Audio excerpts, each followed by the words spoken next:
Bom dia, meninas, vamos fazer nosso devocional de hoje? Então vamos começar nosso devocional de hoje com nossa oração pedindo por entendimento da palavra da Bíblia. Essa oração está disponível para vocês no PDF na descrição do vídeo. Ó majestoso Senhor da glória, querido Jesus Cristo, em teu santo nome busco compreender tua palavra. Preciso, Senhor, deste tesouro para enriquecer muitos com teu conhecimento. Sem tua luz divina nada posso fazer, sem teu poder falho, meu amado Jesus. Dá-me entendimento dos textos que leio, alimenta minha alma com tuas palavras. Revela-me teus mistérios, guia-me em teus preceitos santos, ó meu Mestre. Que eu jamais distorça tuas divinas palavras, mas as expresse conforme teus estatutos. Livra-me, Jesus, das heresias que assolam as igrejas, protege-me de adulterar teu poderoso ensinamento. Preenche-me com teu entendimento, grava a tua palavra em minha mente para que não peque contra ti. Concede-me o discernimento de tua lei, que tua luz brilhe em meu coração para que eu te conheça mais a cada dia. Ó Santo de Israel, Mestre dos mestres, estou aos teus pés para aprender contigo, meu único e verdadeiro professor. Senhor Jesus Cristo, este é meu sincero pedido, e desde já te agradeço em teu santo nome. Amém, Jesus. A leitura bíblica de hoje é Marcos 6. Jesus em Nazaré. Jesus voltou com os seus discípulos para a cidade de Nazaré, onde ele tinha morado. No sábado começou a ensinar na sinagoga. Muitos que o estavam escutando ficaram admirados e perguntaram: de onde é que este homem consegue tudo isso? De onde vem a sabedoria dele? Como é que faz esses milagres? Por acaso ele não é o carpinteiro, filho de Maria? Não é irmão de Tiago, José, Judas e Simão? As suas irmãs não moram aqui? Por isso ficaram desiludidos com ele. Mas Jesus disse: um profeta é respeitado em toda parte, menos na sua terra, entre os seus parentes e na sua própria casa.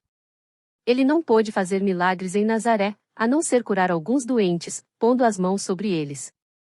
E ficou admirado com a falta de fé que havia ali. A missão dos 12 discípulos. Jesus ensinava nos povoados que havia perto dali. Ele chamou os 12 discípulos e os enviou 2 a 2, dando-lhes autoridade para expulsar espíritos maus. Deu ordem para não levarem nada na viagem, somente uma bengala para se apoiar. Não deviam levar comida, nem sacola, nem dinheiro. Deviam calçar sandálias e não levar nenhuma túnica a mais. Disse ainda: quando vocês entrarem numa cidade, fiquem hospedados na casa em que forem recebidos até saírem daquela cidade. Mas, se em algum lugar as pessoas não quiserem recebê-los, nem ouvi-los, vão embora. E na saída sacudam o pó das suas sandálias, como sinal de protesto contra aquela gente. Então os discípulos foram e anunciaram que todos deviam se arrepender dos seus pecados.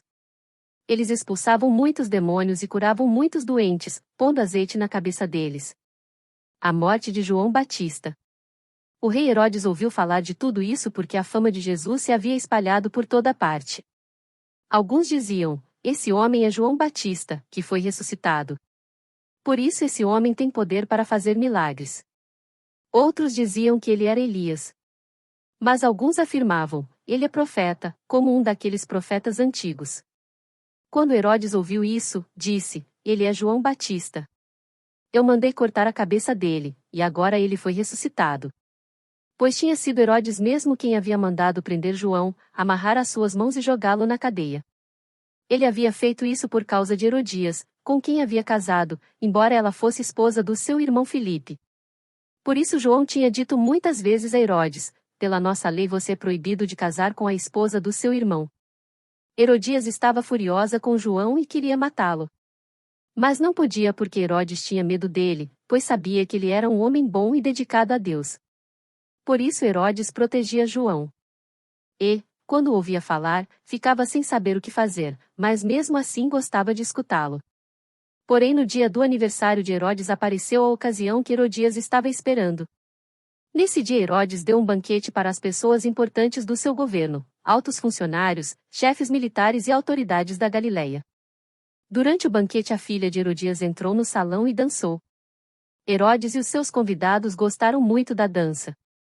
Então o rei disse à moça: peça o que quiser, e eu lhe darei. E jurou: prometo que darei o que você pedir, mesmo que seja a metade do meu reino. Ela foi perguntar à sua mãe o que devia pedir. E a mãe respondeu: peça a cabeça de João Batista. No mesmo instante a moça voltou depressa onde estava o rei e pediu: quero a cabeça de João Batista num prato, agora mesmo. Herodes ficou muito triste, mas, por causa do juramento que havia feito na frente dos convidados, não pôde deixar de atender o pedido da moça. Mandou imediatamente um soldado da guarda trazer a cabeça de João. O soldado foi à cadeia, cortou a cabeça de João, pôs num prato e deu à moça. E ela a entregou à sua mãe. Quando os discípulos de João souberam disso, vieram, levaram o corpo dele e o sepultaram. Jesus alimenta uma multidão. Os apóstolos voltaram e contaram a Jesus tudo o que tinham feito e ensinado. Havia ali tanta gente, chegando e saindo, que Jesus e os apóstolos não tinham tempo nem para comer. Então ele lhes disse: venham. Vamos sozinhos para um lugar deserto a fim de descansarmos um pouco. Então foram sozinhos de barco para um lugar deserto. Porém muitas pessoas os viram sair e os reconheceram. De todos os povoados, muitos correram pela margem e chegaram lá antes deles. Quando Jesus desceu do barco, viu a multidão e teve pena daquela gente porque pareciam ovelhas sem pastor. E começou a ensinar muitas coisas. De tardinha, os discípulos chegaram perto de Jesus e disseram: já é tarde, e este lugar é deserto. Mande esta gente embora, a fim de que vão aos sítios e povoados de perto daqui e comprem alguma coisa para comer. Mas Jesus respondeu: deem vocês mesmos comida a eles. Os discípulos disseram: para comprarmos pão para toda esta gente, nós precisaríamos de 200 moedas de prata.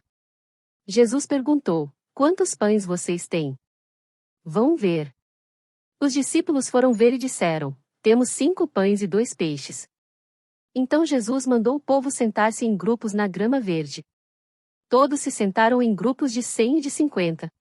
Aí Jesus pegou os 5 pães e os 2 peixes, olhou para o céu e deu graças a Deus. Depois partiu os pães e os entregou aos discípulos para que eles distribuíssem ao povo. E também dividiu os 2 peixes com todos. Todos comeram e ficaram satisfeitos. E os discípulos ainda recolheram 12 cestos cheios de pedaços de pão e de peixe. Foram 5.000 os homens que comeram os pães. Jesus anda em cima da água. Logo depois, Jesus ordenou aos discípulos que subissem no barco e fossem na frente para o povoado de Betsaida, no lado leste do lago, enquanto ele mandava o povo embora. Depois de se despedir dos discípulos, Jesus subiu o monte a fim de orar ali. Quando chegou a noite, o barco estava no meio do lago, e Jesus estava em terra, sozinho. Ele viu que os discípulos estavam remando com dificuldade porque o vento soprava contra eles. Já de madrugada, entre as 3 e as 6 horas, Jesus foi até lá, andando em cima da água, e ia passar adiante deles. Quando viram Jesus andando em cima da água, os discípulos pensaram que ele era um fantasma e começaram a gritar. Todos ficaram apavorados com o que viram. Mas logo Jesus falou com eles, dizendo: coragem, sou eu. Não tenham medo. Aí subiu no barco com eles, e o vento se acalmou. Os discípulos estavam completamente apavorados. É que a mente deles estava fechada, e eles não tinham entendido o milagre dos pães. Jesus cura em Genezaré. Jesus e os discípulos atravessaram o lago e chegaram à região de Genezaré, onde amarraram o barco na praia. Quando desceram do barco, o povo logo reconheceu Jesus. Então, eles saíram correndo por toda aquela região, começaram a trazer os doentes em camas e os levavam para o lugar onde sabiam que Jesus estava. Em todos os lugares aonde ele ia, isto é, nos povoados, nas cidades e nas fazendas, punham os doentes nas praças e pediam a Jesus que os deixasse pelo menos tocar na barra da sua roupa. E todos os que tocavam nela ficavam curados. Leitura do dia, livro de devocionais Forte, Assumir e Deixar IR.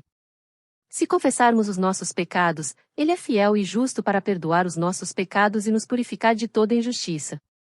Há tanta liberdade nessa promessa.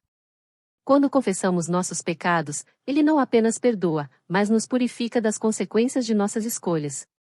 Por que é que tentamos repassar a culpa dando desculpas? Eu aprendi que, quando você assume um erro, ele não mais assume você. Não há motivo para fazer o joguinho de culpar os outros quando Jesus já assumiu nossa culpa, nós confessamos e seguimos em frente. Primeiro, vamos falar sobre assumir. Na minha infância, havia um comediante chamado Flip Wilson, e ele interpretava um personagem chamado Geraldine, que sempre dava desculpa: o diabo me fez fazer isso. Nós podemos ser criativas com nossas desculpas, mas a verdade é que o diabo não pode levar ninguém a fazer o que não quer. Acredito haver uma outra maneira pela qual inadvertidamente repassamos a culpa e damos desculpas. É quando dizemos: eu não pude evitar, ou simplesmente não pude controlar-me. É quando contradizemos Deus, que diz que podemos fazer todas as coisas por Cristo que nos fortalece, e dizemos que o pecado tem controle sobre nós e não somos capazes de dominá-lo. Podemos não dizê-lo com a boca, mas é bem provável que o digamos com nosso estilo de vida. O arrependimento diz: eu fiz, eu me arrependo e me volto a ti, Senhor, para me lavares. Depois que assumimos nossos erros, chega um passo ainda mais difícil: deixar ir. Você deve libertar-se. Isso é crucial, porque é um fator-chave para a sua saúde emocional, física e espiritual. Bem nenhum advém de tentar punir-se por algo que Deus já perdoou e esqueceu. Se ele afastou sua iniquidade como o Oriente está longe do Ocidente, Salmo 103 versículo 12, não faz sentido você trazê-la à baila. É a bondade e a benignidade de Deus que nos levam ao arrependimento. Isso vai contra tudo o que está entranhado em nós. Queremos pagar, aí então nos sentiremos liberadas de nossa culpa. Cresci ouvindo: eu vou acreditar que se arrependeu quando você mudar. Mas Deus estende sua misericórdia quando não a merecemos, a fim de que possamos mudar. Misericórdia é quando não recebemos o que merecemos. Esse é um conceito difícil para a maioria de nós entender. Ficamos mais confortáveis com regras e olho por olho, dente por dente. A lei, nosso inimigo e o acusador em nossa mente sempre pedirão juízo, enquanto o Espírito concede misericórdia. Aceite essa misericórdia, amiga. Aceite o caminho de Deus para se libertar do pecado. Senhor, revela-me todas as maneiras pelas quais estou resistindo às tuas provisões para me libertar do pecado. Mostra-me o que eu preciso assumir e deixar ir. Eu sou forte. Quando assumo meus erros e aceito a misericórdia que não mereço. Agora vamos fazer a oração para nosso dia de hoje? Agradeço por mais um dia de vida, pois é através de ti que posso realizar meus planos e me aproximar do sucesso pessoal que tanto almejo. Obrigada, Senhor, por me permitires despertar hoje, o que significa muito para mim. Hoje posso ser melhor do que ontem e agradar-te desde já quero estar contigo e com teu Santo Espírito, pois é ao teu lado que pertenço. Obrigada, Pai Celestial, porque a noite que passou serviu para recuperar meu corpo do cansaço físico. Graças ao descanso que me concedeste, pude recobrar minhas energias para começar este dia com bom ânimo e bem-estar. Agradeço, meu Senhor, porque não abandonas minha família, permitindo-nos estar unidos e compartilhar tua palavra de vida. Obrigada, meu Senhor, por nos dar o pão de cada dia, por nos abençoar com saúde e por nunca nos abandonar. Jamais me cansarei de dizer o quanto te amo e o quanto sou grata por todo o teu amor, paciência e perdão. Tu és um Pai amoroso e compassivo, que perdoa meus erros e me conforta. Sinto-me tão feliz, Pai, porque em ti está meu refúgio, porque me apoias em meus planos e me ajudas a discernir entre o que é certo e o que não é. Nesta manhã, Deus bondoso, ouve minhas orações, escuta os segredos do meu coração e ajuda-me a alcançar cada um dos meus objetivos, desde que seja conforme tua vontade. Não desejo nada que não queiras me dar, Senhor, pois tu sabes do que necessito, enquanto eu apenas sei do que desejo. Senhor amado, preciso sentir tua presença ao meu lado hoje, não deixes faltar o calor do teu amor. Peço que derrames tuas bênçãos sobre mim e sobre os que me rodeiam, concedendo-nos saúde para desfrutar de nossos dias, sabedoria para não cair em fofocas e preconceitos, e humildade para ajudar nossos irmãos necessitados. Derrama teu amor sobre mim hoje, Senhor, e que eu possa cumprir com sucesso cada propósito deste dia, seja no trabalho, na família ou na vida pessoal.